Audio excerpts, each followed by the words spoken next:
안녕하세요, 네. 빌리조님.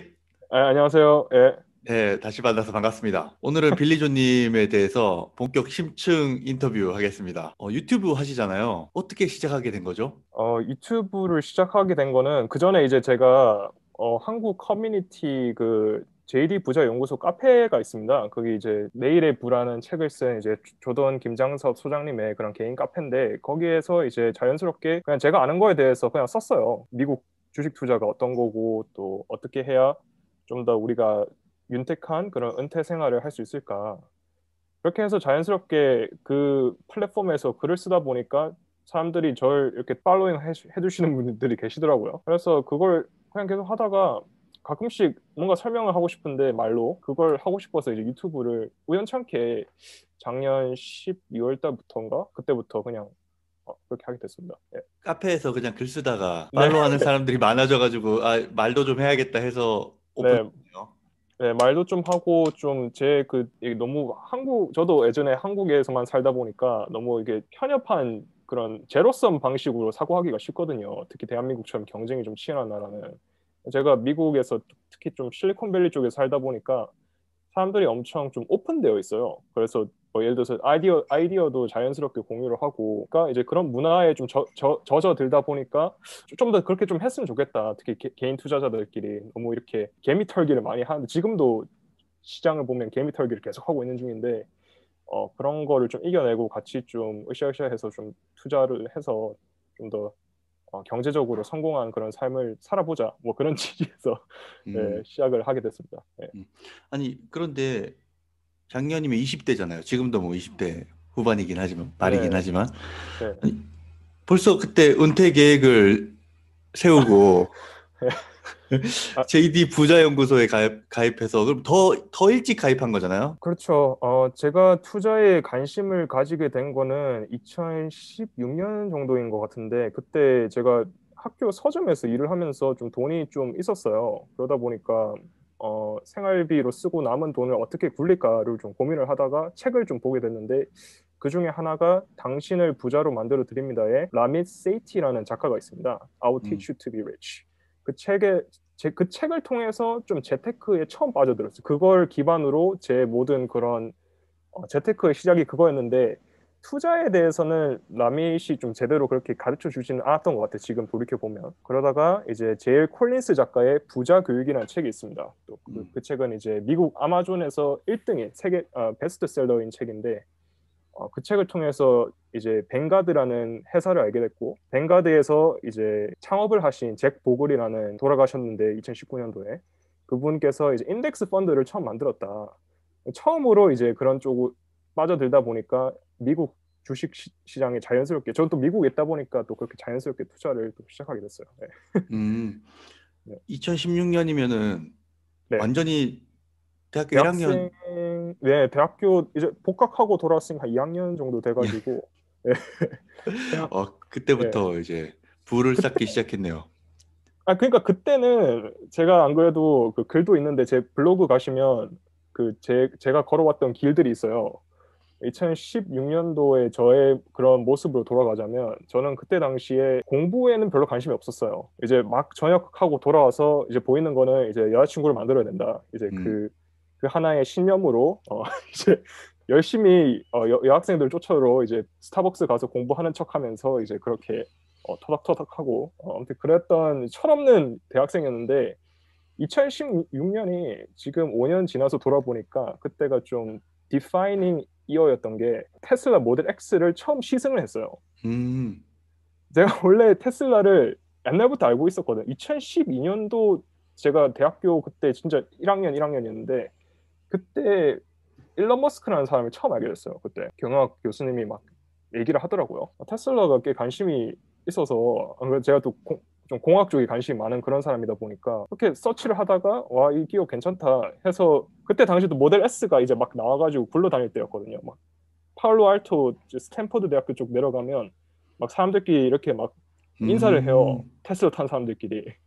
그걸 제가 못 기억을 했는데 그거를 이제 테슬라 주식을 살 생각은 안 해봤던 거예요. 왜냐하면 너무 어렵기도 했고, 어렵기도 했고 뭐 한국이든 미국이든 좀 개인 투자자 커뮤니티가 그렇게 막 왕성하게 활동을 하지 않았거든요. 지금처럼은. 그러다 보니까 좀 투자는 좀 약간 뒤로 하던 그런 좀 철부지 대학생이었어요. 저는 그렇게 막 투자를 직접 하고 그런 거 아니었어요. 그냥 타겟 데이트 펀드 이런 데 돈을 넣고 그렇게 살면 되겠지 했는데 나중에 한 1년 지나서 돌아보니까 돈을 잃고 있더라고요. 그래서 큰일 그 났다 펀드 해서 안에서. 네, 펀드 안에서 펀드가 안 돌아가는 거예요. 그래서 인덱스 펀드를 이제 그런 타겟 데이트 펀드는 채권도 있고 또 뭐 인터내셔널 스톡도 있고 그러다 보니까 인터내셔널인데 안 돌아가면 또 떨어지고 아무튼 이런 게 좀 음, 마음에 안 들어서 미국에 몰빵하는 그냥 인덱스 S&P 500 인덱스 펀드가 낫겠다는 판단이 돼서 그렇게 진짜 본격적으로 투자를 시작한 건 한 2018년 정도 돼서 진짜 그렇게 한 음, 거예요. 그래서 인덱스 펀드에만 그냥 계속 투자를 하면 그냥 돈이 올라가던 2019년은 그랬어요. 유독 YTD year to date로 보면 거의 30%인가 올랐어요. 인덱스 펀드만 해도 S&P 500 기준으로. 그래서 저는 시장이 원래 그런 줄 알았어요. 원래 그런 거 아니라고 알고 있었는데 책에서는 그렇게 말을 하니까 근데 이제 제가 개인적으로 경험한 해보니까. 방은 그냥 그냥 넣어두니까 올라가네? 그래서 음, 쉽게 그냥 생각을 했는데 이렇게 그냥 인덱스 펀드에만 묻어두고 투자하는 것도 그런 것도 있고 급하다 보니까 좀 더 공격적인 투자를 좀 찾게 된 거죠. 뭐 음, 그렇다고 뭐 마진을 쓰고 그런 건 아닌데 음. 원래 거기까지도 갈 생각을 해봤는데 거기까지는 제가 좀 아직 깡따구가 안 돼가지고 좀 음. 전공은 제가 학교에서 배웠던 인지과학이라고 음. 이제 사이콜로지 그러니까 심리학이랑 그리고 컴퓨터 사이언스를 좀 융복합한 그런 전공이에요. 그래서 제가 좀 더 많이 들었던 수업들은 좀 철학 수업도 많이 들었고 AI 수업도 마지막 학기 때 뭐 이렇게 파이썬 이런 프로그래밍 랭귀지를 돌려서 뭐 하는 그런 수업도 들었고 그냥 짬뽕이었어요. 그냥 제 전공 자체가 뭐 문학생도 아니었고 이과생도 아니었고 근데 그 두 부류랑 같이 많이 놀러 다녔죠. 음. 문과생 중에서는 이과생 느낌이었고 또 이과생 중에서는 좀 감성 있는 그런 문과생이었고 좀 음. 애매했어요. 지금도 좀 직종도 좀 약간 애매하고 어떻게 보면 그런 그 컴퓨터 관련해서 수업을 하는데 약간 네. 철학적인 거를 접목해서 하는 거 같은 거네요. 심리학과. 네, 그렇죠. 좀 인간의 그런 인지라는 게 그러니까 어떤 지능이 뭔가 그리고 뭐 consciousness 이 사람이 이렇게 살아 있을 때 의식이라는 게 뭔가 뭐 이런 거를 알아가는 방법 중에 하나가 이제 컴퓨터 사이언스인데 뭐 예를 들어서 AI를 돌려서 우리가 이렇게 출력되는 값을 봤을 때 어떤 부위에서 뭐 뇌의 어떤 부위를 쓰니까 뭐 이런 반응이 나타나고 아무튼 이렇게 학부에서 배웠고 또 제가 또 공부를 그렇게 열심히 하던 친구는 아니어서 네, 제가 뭐 특별하게 뭐 그렇게 얘기를 할 수 있을지 모르겠네요. 네, 그 음. 전공에 대해서. 미국에 지금 언제 간 네. 거예요? 몇 살 때 간 거예요? 미국에는 한국 나이로는 17살 때 왔습니다. 고등학교, 그러니까 반평생 고3만 보고 바로 미국에 오지 않았고 또 호주로 갔었어요, 처음에는. 호주에 살다 보니까 느꼈던 게 나는 좀 세계적인 그런 좀 대학교를 가고 싶어 한 그런 욕망이 있었거든요, 그때 당시에. 그러다 보니까 어, 미국으로 가는 게 낫지 않을까. 2년제 대학교를 바로 와야겠다 해서 진짜 딱 이맘때 10년 전 딱 이맘때 제가 한국에서 고졸 검정고시를 치고 바로 그냥 미국 2년제 대학교를 갔어요. 그럼 한겨레. 호주 네. 가서 잠깐 호주 호주에 있다가 네, 잠깐 호주에 있다가 그냥 그럼 어학연수 비스무리하게 간 것 같아요. 지금 돌아보면 글쎄요, 약간 예, 굿데이 배우다가 예 그때 배우다가 어, 바로 검정고시 보고 미국으로 간 거네요. 미국으로 2년제 대학교를 바로 들어갔어요. 그러면은 고등학교 네. 생활이 없는 거네요, 한국에. 한국이든 뭐 미국이든 저는 음, 고등학교를 나온 적이 없어요. 그러니까 따로 이렇게 졸업장이 있는데 음, 대학교 졸업장도 있고. 예, 그리고 예. 바로 대학교를 갔으면 좀 이른 나이에 간 거네요, 그러면 네, 2년이면. 제가 만 17살 때 처음으로 대학교 생활을 시작했거든요. 그때. 네, 만 음, 17살 때 시작해서 다녀보니까 그때 당시에는 경제학과 학생이었는데 어, 경제학을 굳이 내가 배워야 될까? 그런 좀 생각이 들어서 그냥 포기를 하고 군대가 가장 또 좋은 그런 excuse니까 그렇게 해서 만 18살 진짜 되자마자 바로 군대 갔어요. 저는 20살 되자마자. 그래서 진짜 군대를 빨리 간 게 저한테는 그게 참 잘 선택한 것 같아요. 그때 지금 돌이켜 보면. 네, 음. 네, 아니, 미국에 계속 있었으면 네, 또 네, 대학교 나오고 뭐 시민권을 네, 획득한다던가 네. 그런 길을 초이스할 수도 있잖아요. 초이스를 할 수 있었거든요. 그때 당시에 또 이렇게 미군을 입대하는 그런 것도 많았었어요. 음, 유학생들 중에서. 그래서 그런 것도 생각해 볼 그런 게 있었는데 제가 그때 당시에는 그냥 나는 한국 사람인데 어떻게 미국을 뭐, 뭐 서빙을 할까 군대에서. 근데 제가 한국 군대에서 미 해병대랑 같이 훈련을 한 적이 있었는데 통역병으로. 그때 좀 깨달았죠. 미군을 갔었어야겠구나. 음, 너무 프로페셔널한 거예요, 진짜 사람들이 다.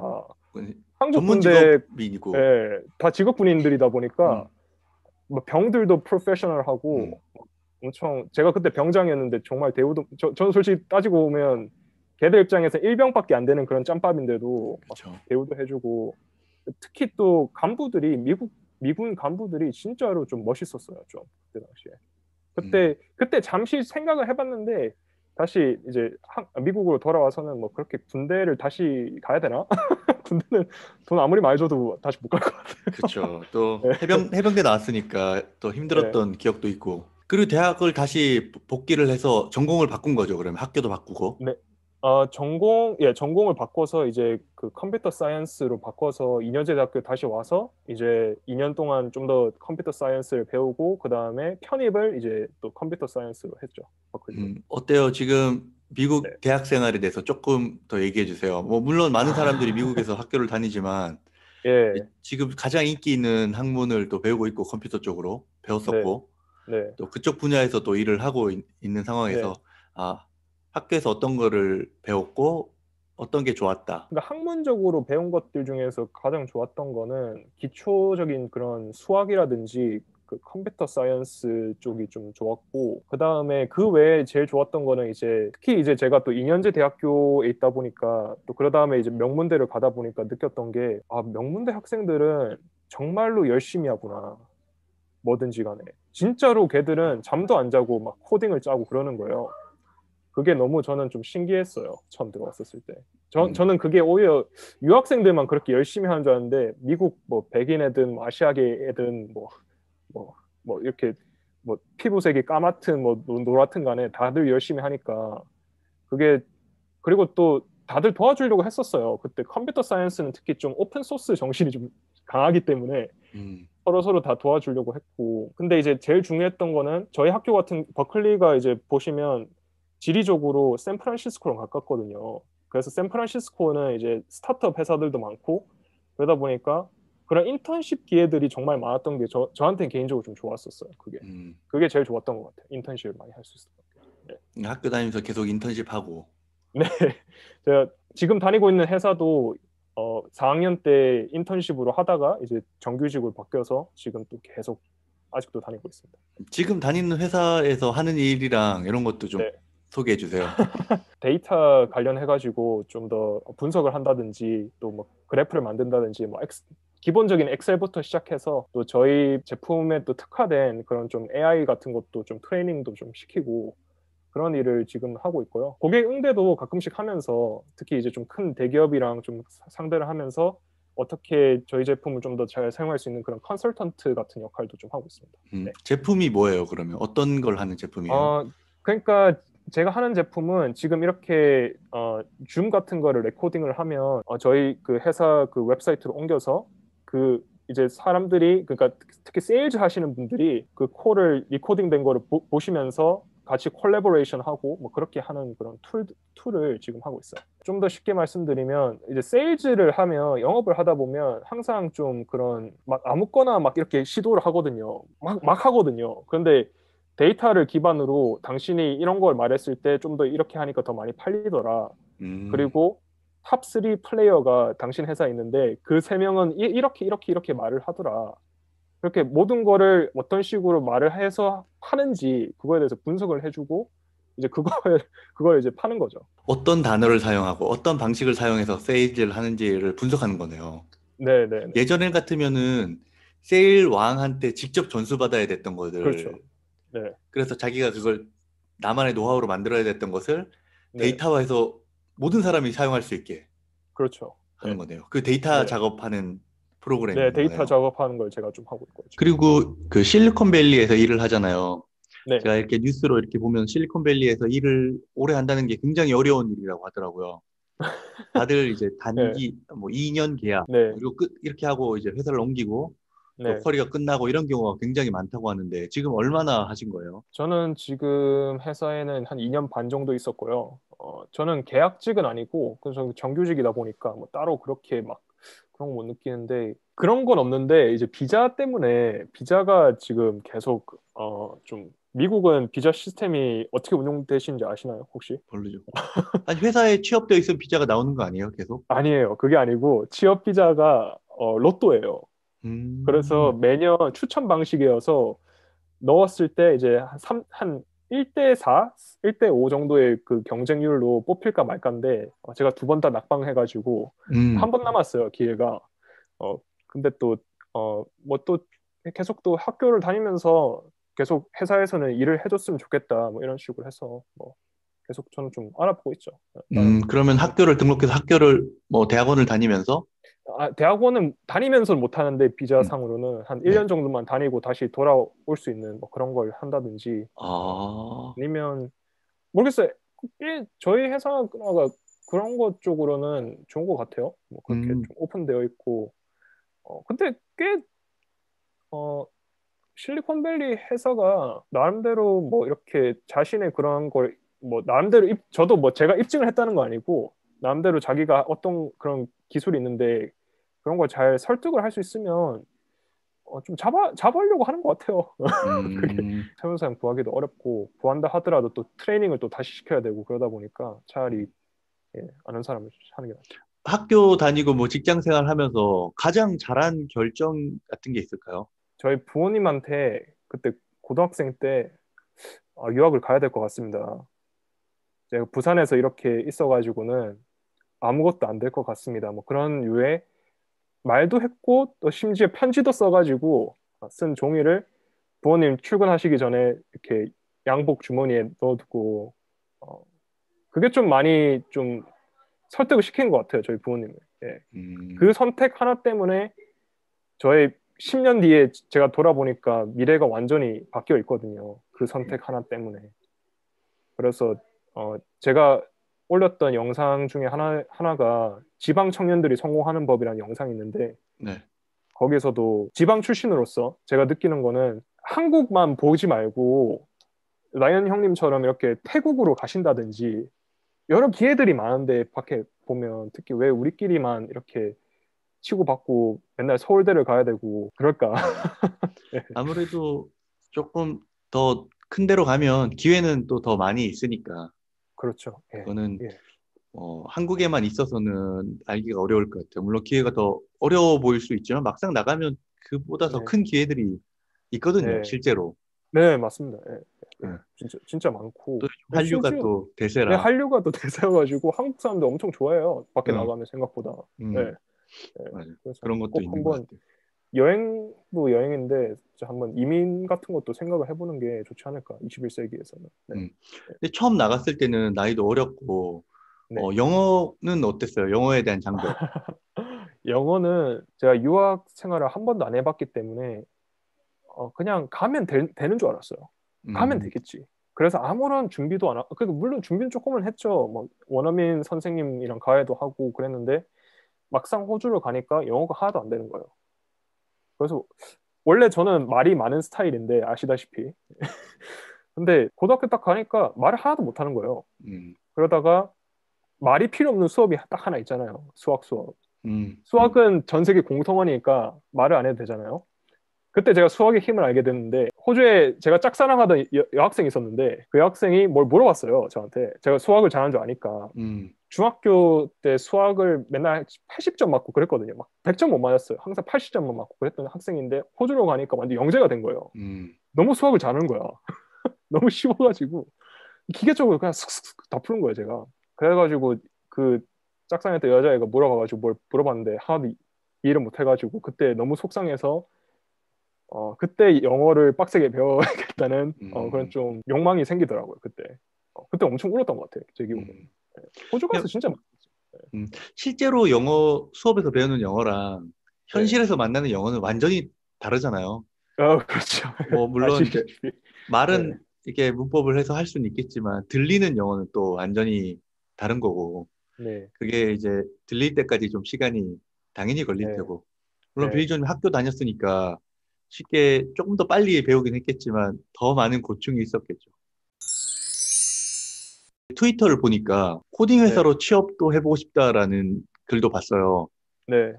아, 그게 네. 제가 좀 비개발자들이랑 일을 많이 하고 또 그런 직군에서 일을 하다 보니까 좀 엔지니어들이 그립더라고요. 그러니까 제 이과생 친구들이 그러니까 제가 제 기억으로는 말수는 별로 없는데 이렇게 엔지니어 하시는 분들 대부분 근데 한번 말을 시작하면 이제 끊임없거든요. 그 기술에 대한 얘기는. 그게 너무 그립더라고 그게. 음, 그래서 그런 분들이랑 다시 일을 해보고 싶어서 저희 회사 지금 있는 회사는 이스라엘에 이제 엔지니어 팀이 있고, 그리고 미국에는 좀 영업팀이 있다 보니까 영업하는 사람이 많아요, 주변에. 해커도 있고, 좀 약간 힙스터도 있고 좀 그래야 되는데, 그런 게 없어가지고, 좀 코딩 지금도 취미로 하고 있어, 취미로. 근데 좀 약간, 프로페셔널하게 해보고 싶다. 그런 좀 욕구가 있어가지고. 네. 음, 네. 뭐 직업을 옮긴다기보다는 어떤 그런 사람들을 좀 더 만나고 싶다에 대한 욕구가 큰 거네요. 네, 코딩에 사람도 공부하는 거에 그렇고 대해서. 뭔가 만들어 보고 싶다. 그냥 내가 직접 진정한 CEO는 제가 존경해 왔던 CEO를 다 돌아보면 스티브 잡스도 그렇고 헨리 포드도 그렇고 다 프로덕트 매니저 같은 느낌이거든요. 완전 프로덕트를 만지면서 자동차를 만들다든지 헨리 포드는 그리고 우리 스티브 잡스 같은 경우에는 또 아이폰을 만들고 그런 좀 프로덕트를 만드는 그런 좀 일을 해보고 싶다. 그런 좀 욕구가 좀 생기더라고요. 앞으로 계획은 어떻게 돼요? 앞으로 계획은 음, 삶의 모토 중에 하나가 Systems over Goals라고 해가지고 시스템적인 사고를 하거든요. 그 뭐 말이냐면 예를 들어서 우리가 살을 빼려고 해요. 살을 20kg 빼겠다. 목표를 설정을 해요, 보통. 근데 제가 그렇게 해봤는데 저한텐 그게 안 맞더라고요. 그래서 저는 대신 뭘 하냐면 매일매일 내가 기분 좋을 때까지 뭐 그냥 걷는다든지 아니면 집에서 턱걸이 한다든지 뭐 아무거나 뭐 운동을 할 수 있으면 그런 식으로 하겠다. 그렇게 하니까 저는 매일 꾸준하게 계속 하더라고요, 그거를. 음, 지금도 이거 인터뷰하기 전에도 한 3, 40분 정도 걷다가 들어오고 그렇게 시스템적으로 매일매일 할 수 있는 거 뭘까를 좀 고민을 좀 많이 하는 편이다 보니까 큰 계획이라기보다는 그냥 계속해서 스킬을 쌓아가자. 그게 음. 지금은 좀 시스템이 특히 이제 커리어 초입에 있는 저 같은 입장에서는 그래서 코딩 얘기도 하는 거고 퍼스널 파이낸스 얘기도 하는 거고 여러 가지 또 계속 저는 뭐 아직도 디스커버리 모드 있죠 지금 무엇이 내가 올인을 할 수 있을까 음, 그 필드를 찾는 게 저의 뭐 목표라는 목표인 것 같아요. 내가 음. 올인할 수 있는 필드가 뭘까? 그래서 어떤 걸 찾기 위해서 노력하자. 그리고 그 노력하는 방법으로 좀 뭐 하루에 3, 네, 40분씩 걷자. 네, 유튜브를 꾸준히 하자. 네, 그런 것, 그렇죠. 코딩 공부를 조금 하고, 파이낸스 네, 공부를 조금 하자. 이런 것들이 이제 세세한 네, 일상에 대한 계획이고, 어떤 골은 내가 올인할 수 있는 걸 찾자. 요거 네, 하면 되겠네요. 네. 결국은 모든 게 올인할 수 있는 거를 결국 찾아가는 그런 여정이 아닌가. 자기가 음, 모든 걸 음. 걸 수 있는. 그러다 이, 보니까. 네. 20대 초반에 벌써 은퇴를 생각했잖아요. 은퇴라는 거는 제가 정의하기로는 은둔하다 태각하다 그런 말이 아니에요. 한자 그대로의 그 말이 아니고 자기가 정말로 원하는 삶을 그려보는 영어의 어원인 redraw. 프렌치 그 원래 불어에서 나온 단어거든요. retire란 말이. retire 그 다시 그려본다 무엇인가를 그런 것 같아요. 결국은 그러니까 돈에 이렇게 연관되어 있지 않고 자기가 정말 해보고 싶은 일을 내가 해보고 싶은 시간에 내가 해보고 싶은 장소에서 할 수 있는 그런 자유가 있거나 아니면 자기가 좋아하는 일을 계속 한다면 그 자체가 결국은 은퇴한 삶이 아닐까. 음, 자기가 원하는 삶을 그리고 있다면 그런 생각을 좀 하게 자유네요, 요즘 좀 자유. 은퇴는. 그렇죠. 저의 그런 모든 인생의 그런 뭐 짧지만 좀 그렇게 살아온 그런 경험을 통해서 보면 결국은 자유를 향해 가는 그런 여정인 것 같아요. 결국은 그게 뭐 어떤 사람은 기업가가 돼서 또 자유를 원하는 사람도 있고 또는 어떤 분들은 선생님이 돼서 또 그렇게 자유를 또 찾아가시는 분도 있고. 음. 어, 어쩌면은 내가 올인해야 될 걸 찾았을 때 네, 마음껏 올인할 수 있는 힘을 가지는 거네요. 네, 그렇죠. 어, 그게 네, 완전 무엇이 됐든. 네, 실리콘밸리에서 오랫동안 일하면서 책도 굉장히 많이 읽는 것 같은데 가장 감명 깊게 읽었던 책 중에 하나만 소개해 주세요. 우리 독자분들이 읽을 수 있게. 딱 한 권 꼽자면 마르쿠스 아울렐리우스의 명상록이라는 책이 있습니다. 그래서 마르쿠스 아울렐리우스는 로마의 마지막 현한 황제인데 그 황제가 남긴 일기장이에요. 그래서 그 황제가 그때 당시에는 최고의 권력자인데도 불구하고 우리 같이 아침에 일어나기 싫어하고 다시 또 들어가서 자고 싶어 하고 그러한 인간의 고뇌를 적나라하게 보여주는 그런 책인데 그 책을 읽으면서 뭐 제가 뭐 그렇다고 뭐 로마의 황제 같은 그런 권력자이도 아니고 그만큼의 뭐 파워라든지 부도 없는데 다 똑같구나 사람 사는 게 음, 2000년 전이나 지금이나 그런 좀 그 책을 저는 항상 추천도 하고 또 선물도 제일 많이 한 책인 것 같아요. 그 책. 그게 그렇습니다. 이름이 좀 딱딱한데 그냥 일기장이에요. 음, 로마 황제 일기장. 음. 네. 예.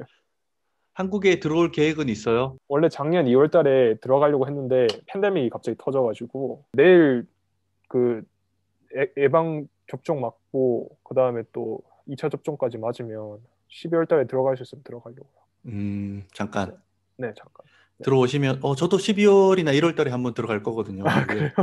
그래요? 네, 그때 뭐 건강검진도 받고, 네, 맞아요. 네, 그러려고 하는데, 네, 혹시 그때 기회 되면 또 한국에서도 네, 그렇죠. 한번 볼 수 있으면 보고, 또 저희 이제 방송 보시는 트위터 그렇죠. 분들이나 빌리조님 유튜브 보시는 구독자님들, 제 네, 유튜브 보시는 구독자님들도 볼 수 있으면 한번 다 같이 보면 좋겠네요.